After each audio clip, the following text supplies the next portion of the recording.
যদি একেবাৰে মানে কাম নাইকিয়া বিধায়ক অসম বিধানসভাত আছে তাৰ ভিতৰত এজন তেজপুৰৰ যিজন বিধায়ক পৃথ্বীৰাজ ৰাভা ডাঙৰীয়া।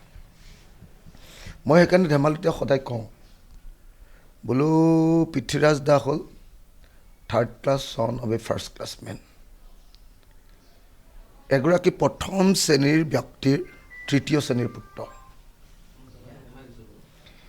যি এই কথাটো মানে আপোনাৰ আমাৰ ৰাষ্ট্ৰপতি ডক্টৰ ৰাধাকৃষ্ণনে আপোনাৰ কৃষ্ণকান্ত সন্দিকৈ পুত্ৰৰ ক্ষেত্ৰত কৈছিলে, the third class son of a first class man.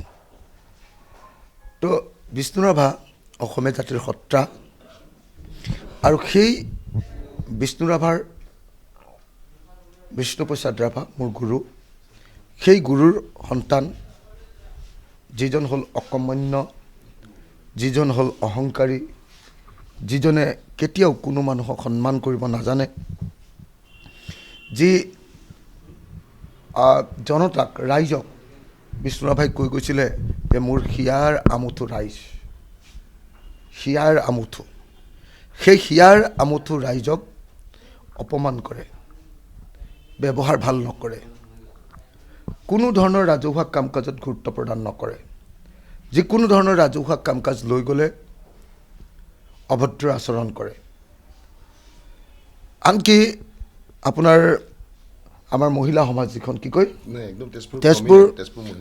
Tezpur মহিলা সমিতিৰ নিচিনা আটাইতকৈ অসম বিখ্যাত মহিলা সমিতি, য'ত জ্যোতিপ্ৰসাদৰ নাতিনীয়েক জড়িত হৈ আছে, য'ত ডাক্তৰ লক্ষী গোস্বামীৰ নিচিনা মানুহ জড়িত হৈ আছে, সেই সংস্থা পৰ্যন্ত তেওঁলোকে তেওঁ অপমান কৰে মানুহক।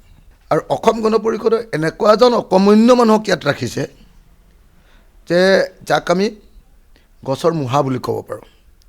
বিধায়ক হিচাপে বিষ্ণু ৰাভাৰ পুত্ৰ এনেই ক'ব নালাগে, কিন্তু সঁচা সঁচি কথা ক'বলৈ গ'লে এটা গছৰ মুঢ়াৰ বাহিৰে আন একো নহয়। আজিলৈকে অসম বিধানসভাত এটা গুৰুত্বপূৰ্ণ বিষয়ত এটা গুৰুত্বপূৰ্ণ ভাষণ দিয়া নেদেখিলোঁ।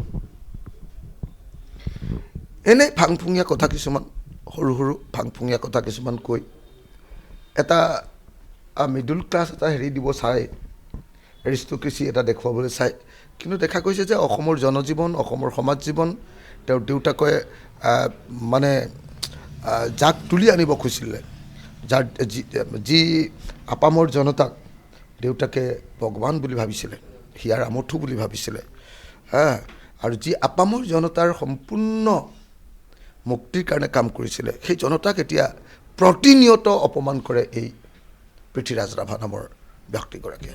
গতিকে মই ভাবোঁ যে এইবাৰ তেজপুৰৰ ৰাইজে পৃথ্বীৰাজ ৰাভাক পৰাজিত কৰিব। আমাৰ প্ৰাৰ্থী অমৈহতীয়া প্ৰাৰ্থী, বিৰোধী দলৰ প্ৰাৰ্থী, কংগ্ৰেছ, ৰাইজৰ দল, জাতীয় পৰিষদ আৰু বামপন্থী দলসমূহৰ প্ৰাৰ্থী অলকনাথক সকলোৱে সহায় কৰিব। তেওঁ কৈছে যে প্ৰথম শ্ৰেণীৰ বাপেকৰ তৃতীয় শ্ৰেণীৰ পুতেক, নিৰ্লজ্জ কথা ক'বলৈ নাপায়।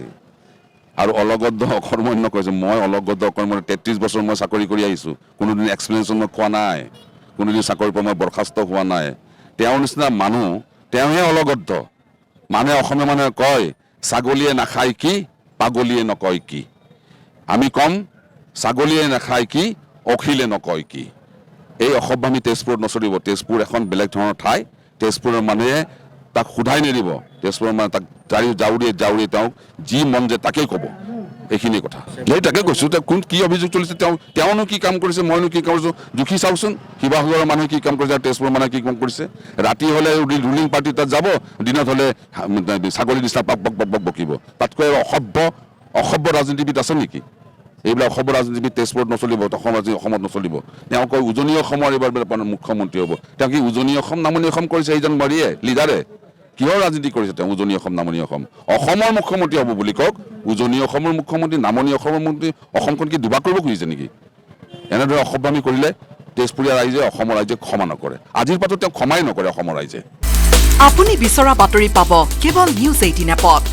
নিউজ 18 এপ ডাউনলোড কৰিবলৈ স্কেন কৰক এই QR কোড। গুগল প্লে ষ্টৰতো পাব এই নিউজ 18 এপ।